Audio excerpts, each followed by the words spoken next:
आदिश.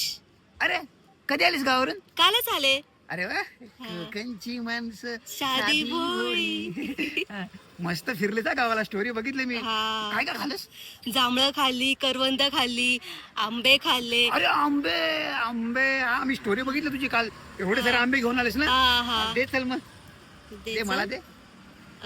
ते थोडे आंबे मावशीला दिले, आत्याला दिले आणि बाकीचे गेले. गेले खाल्ले. खाल्ले. हा. एक पण नाही राहिला. नाही. डोकं फिरतच माझं. तू परत म्हणतेस की माझ्यावर का भांडतो हा? अरे तू माझ्यासाठी एक आंबा पण नाही ठेवलास. ठेवलाय ना. कुठे आहे मग? हे घे एक आंबा. थँक्यू. चल, मला जरा उशीर होतोय. हा, हा. मी निघते. बाय. रागव का नको याच्यावर? अरे एकच आंबा आणला हिने.